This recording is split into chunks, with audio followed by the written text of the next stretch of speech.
రేపు ఎన్నికల షెడ్యూల్ విడుదల చేయనుంది కేంద్ర ఎన్నికల సంఘం. రేపు మధ్యాహ్నం 3 గంటలకు పోల్ డేట్స్ ప్రకటించనున్నారు.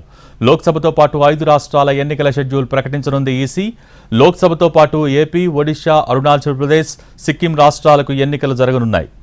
జమ్మూ కాశ్మీర్ అసెంబ్లీకి కూడా ఎన్నికలు జరిగే అవకాశం ఉంది. షెడ్యూల్ ప్రకటించిన మరుక్షణమే ఎన్నికల కోడ్ అమల్లోకి రానుంది.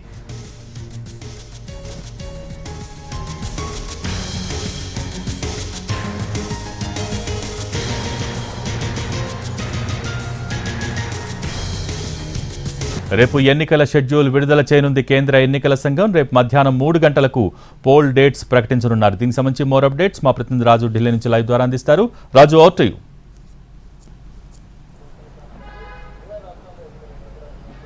Thank you Bhogi. దేశం మొత్తం కూడా ఆసక్తిగా ఎదురు చూస్తుంది ఎన్నికలు ఎప్పుడు జరగబోతున్నాయి, ఈ ఎన్నికల తేదీలు ఎలా ఉండబోతున్నాయి అనే దాని మీద. సో మొత్తానికి ఎన్నికల కమిషన్ మాత్రం ఈ విషయంలో క్లారిటీ ఇచ్చేసింది. రేపు మధ్యాహ్నం 3 గంటలకు ప్రెస్ మీట్ పెట్టబోతున్నాము, దేశంలో జరిగేటటువంటి ఎన్నికల తేదీలను ప్రకటించబోతున్నామని చెప్పి స్పష్టం చేసింది. సో రేపు మధ్యాహ్నం 3 గంటలకు విజ్ఞాన్ భవన్లో ఈ సమావేశం నిర్వహించబోతున్నారు. ఈ సమావేశంలో ప్రధానంగా అంటే దేశవ్యాప్తంగా ఉన్నటువంటి అన్ని రాష్ట్రాల్లో కూడా అంటే లోక్సభ ఎన్నికల నిర్వహణతో పాటు 5 రాష్ట్రాల్లో అసెంబ్లీ ఎన్నికలను కూడా నిర్వహించబోతున్నారు. ఆంధ్రప్రదేశ్, అరుణాచల్ ప్రదేశ్, దాంతోపాటు సిక్కిం, ఒడిశా. అయితే జమ్మూ కాశ్మీర్లో కూడా ఎన్నికల సాధ్యమా అసాధ్యమా అనే దాని మీద ఇప్పటికే ఎన్నికల సంఘం అక్కడికి వెళ్ళింది, అక్కడ అన్ని రకాలుగా పరిశీలించింది. సో ఖచ్చితంగా జమ్మూ కాశ్మీర్లో కూడా అసెంబ్లీ ఎన్నికలను నిర్వహించే అవకాశం కనిపిస్తుంది. సో ఇప్పటికే ఈ 543 లోక్సభ ఎన్నికలకు సంబంధించి కావచ్చు, 5 రాష్ట్రాల్లో అసెంబ్లీ ఎన్నికలకు సంబంధించి కావచ్చు, అన్ని రకాలుగా ఎన్నికల సంఘం చేయాల్సినటువంటి కసరత్తు మొత్తం కూడా పూర్తి చేసింది. ఒక రకంగా చెప్పాలంటే ఏదైతే ఇప్పటి వరకు అంటే దేశవ్యాప్తంగా కూడా ఏ రాష్ట్రంలో ఎటువంటి పరిస్థితులు ఉన్నాయి, అక్కడ ఉన్నటువంటి రాజకీయ పార్టీలతో కూడా ప్రత్యేకంగా ఎన్నికల సంఘం సంప్రదింపులు జరిపింది. మరోపక్క అక్కడ ఉన్నటువంటి ఎన్నికల సంఘం అధికారులతో ప్రత్యేకంగా సమీక్షలు నిర్వహించింది. అంటే ఆ రాష్ట్రాల్లో ఎన్నికలు నిర్వహించేందుకు కావాల్సినటువంటి సహాయ సహకారాలు ఎలా ఉన్నాయి, మరోపక్క భద్రతకు సంబంధించినటువంటి సమీక్ష కూడా నిర్వహించారు.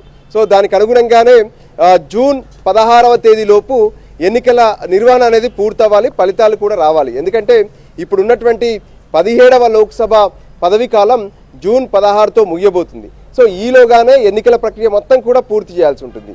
సో దానికి సంబంధించి ఎన్ని విడతల్లో ఎన్నికల నిర్వహణ ఉండబోతుంది అనేది కూడా చాలా కీలకం. గత 2019 ఎన్నికల షెడ్యూల్ను మనం పరిశీలిస్తే ఆసారి మొత్తం 7 విడతల్లో దేశవ్యాప్తంగా కూడా ఎన్నికలు నిర్వహించింది, 7 విడతల్లో ఎన్నికలను పూర్తి చేశారు. సో దానికి అనుగుణంగా చూస్తే ఈసారి కూడా 7 విడతల్లో ఎన్నికల నిర్వహణ ఉండే అవకాశం ఎక్కువగా కనిపిస్తుంది. సో దానికి సంబంధించి ప్రత్యేకంగా గత వారం ఏదైతే దేశంలో ఉన్నటువంటి ఎన్నికల విధుల్లో పనిచేసేటటువంటి అబ్జర్వర్స్ ఎవరైతే ఉంటారో ప్రత్యేకంగా అబ్జర్వర్స్తో ఒక సమావేశాన్ని కూడా ఢిల్లీలో నిర్వహించారు. సో ఆ విషయంలో ఇప్పటికే అంటే దానికి సంబంధించి అబ్జర్వర్ల డ్యూటీస్ ఏంటి, ఎన్నికల విధుల్లో ఉండేటటువంటి పోలింగ్ సిబ్బంది డ్యూటీలు ఏంటి, ఈ విషయంలో పూర్తి స్థాయిలో అందరికీ అవగాహన కల్పించారు. సో దానికి అనుగుణంగానే ఎన్నికల ఏర్పాట్లు అన్నీ పూర్తి చేసుకున్నాక ఎన్నికల షెడ్యూల్ విడుదల అనేది మనం రెగ్యులర్గా చూస్తుంటాం. సో దానికి అనుగుణంగానే అన్నీ చేశారు. అయితే చివరి వరకు ఒక ఇబ్బంది అయితే ఎన్నికల కమిషన్కు ఉండింది నిన్నటి వరకు. అంటే ఎన్నికల కమిషన్లో ఉండేటటువంటి చీఫ్ ఎన్నికల అధికారితో పాటు చీఫ్ కమిషనర్తో పాటు మరో 2 ఎన్నికల కమిషనర్లు ఉంటారు. సో అరుణ్ గోయల్ ఏ విధంగానైతే గత వారం రాజీనామా చేయడం, అంతకుముందే ఫిబ్రవరిలో మరొక ఎన్నికల కమిషనర్ రిటైర్డ్ అవ్వడం, దాంతో 2 కమిషనర్లకు సంబంధించి పూర్తిగా ఖాళీగా ఉన్నటువంటి పరిస్థితి కనిపించింది. సో నిన్న ఏదైతే కేంద్ర హైపవర్ కమిటీ ఎన్నికల కమిషనర్ల నియామకాన్ని కూడా పూర్తి చేసింది.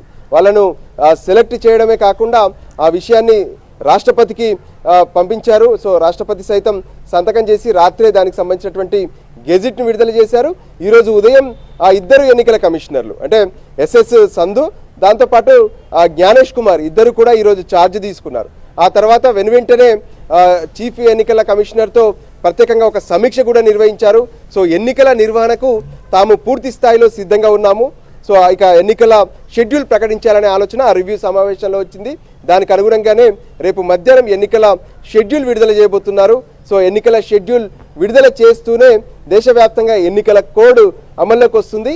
ఆ తర్వాత ఇక ఎన్నికలకు సంబంధించినటువంటి నోటిఫికేషన్ ఏ విధంగానైతే నామినేషన్ల ప్రక్రియ, ఆ తర్వాత స్క్రూటినీ కావచ్చు, ఆ తర్వాత ఎన్నికల తేదీలు ఇవన్నీ కూడా అధికారికంగా రేపు మధ్యాహ్నం 3 గంటలకు కేంద్ర ఎన్నికల కమిషన్ ఎన్నికల సంఘం ప్రకటించబోతుంది. భోగి.